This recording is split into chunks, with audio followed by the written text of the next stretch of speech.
Chuckle Teeth, it's time to say farewell. If you try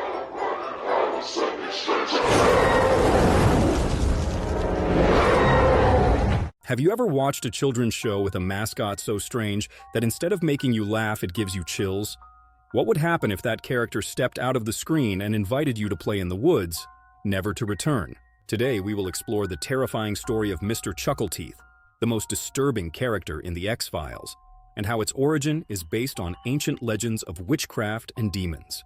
Get ready, because this episode hides a story much darker than you can imagine. Before we continue, remember to subscribe and turn on notifications for more content like this. Now let's step into the world of Mr. Chuckle Teeth.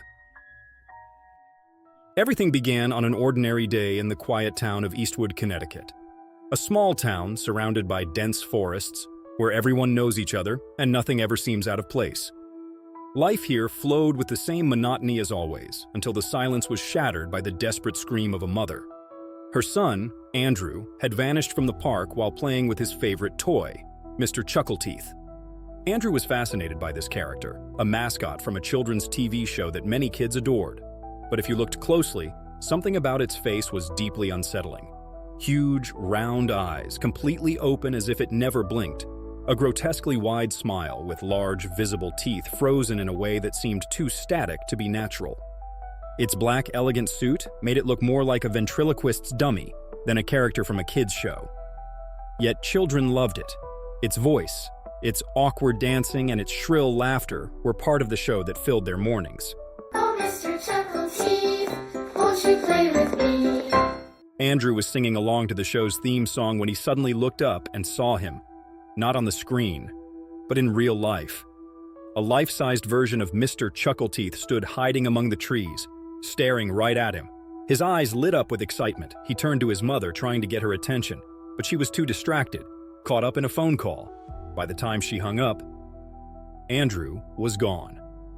What followed was pure chaos. Andrew's mother called out his name over and over, running through the park without an answer.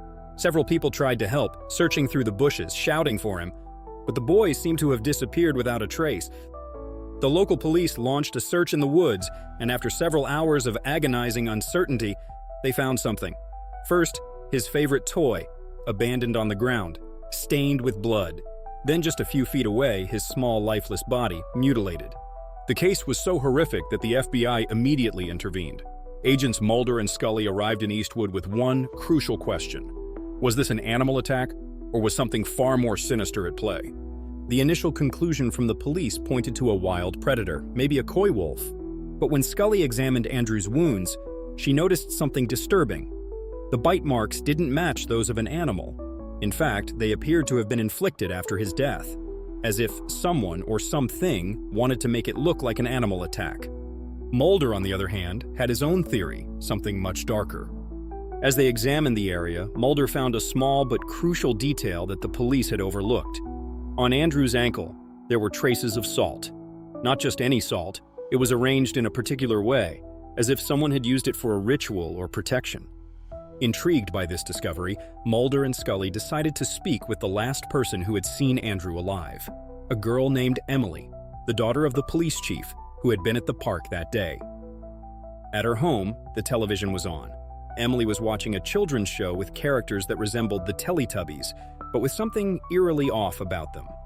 The creatures on the screen seemed to stare directly at her. Mulder felt uneasy about the scene, but what truly caught his attention were the books lying on the table. Books on witchcraft, the occult, and rituals.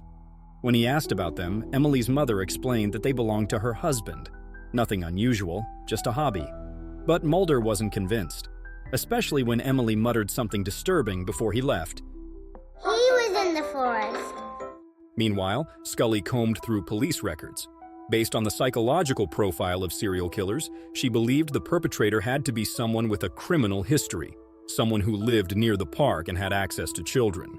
Suspicion fell on a man named Melvin, who worked at children's parties and had a troubled past. When police searched his house, they found something chilling, a mask almost identical to Mr. Chuckle Teeth. To Scully, the case was closed. To Mulder, the pieces didn't fit. It all seemed too perfect, as if someone wanted Melvin to take the fall. As night fell over Eastwood, the horror escalated. In Emily's home, the television was still on. Her mother turned away for just a second, and when she looked back, Emily was gone.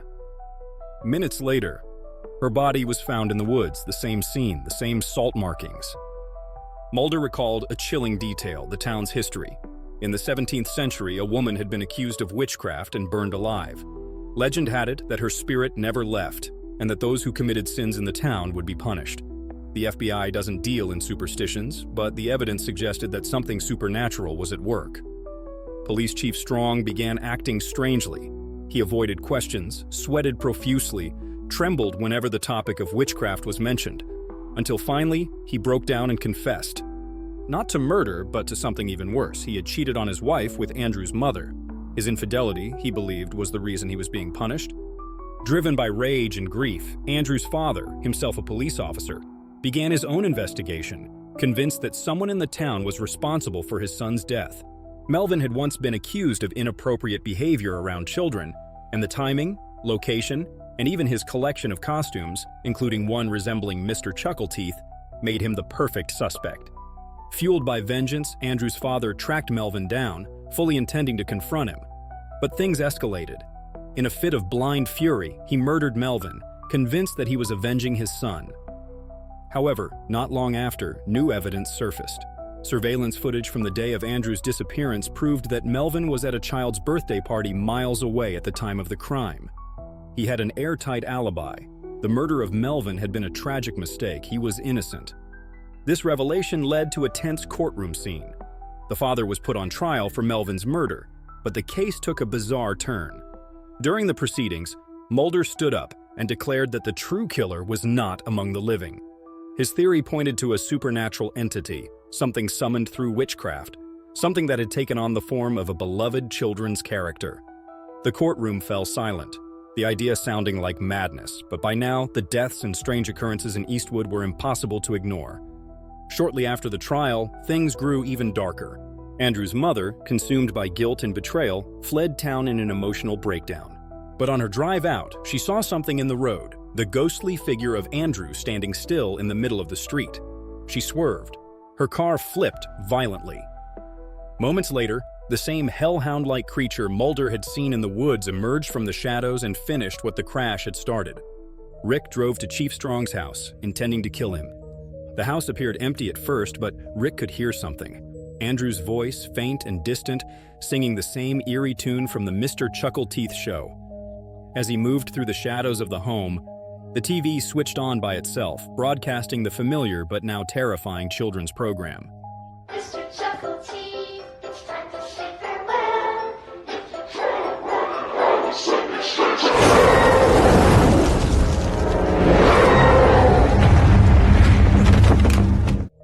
Suddenly, Strong appeared. Both men raised their weapons, shots were fired, but it's unclear who hit who. Moments later, Mulder and Scully arrived on the scene, only to discover Rick's lifeless body on the floor. Around him, once again, was a salt circle, drawn with precision. Mulder investigated the house and quickly realized something was missing. The book of witchcraft, the one Anna had been using. It was no longer there. The pieces started to fall into place.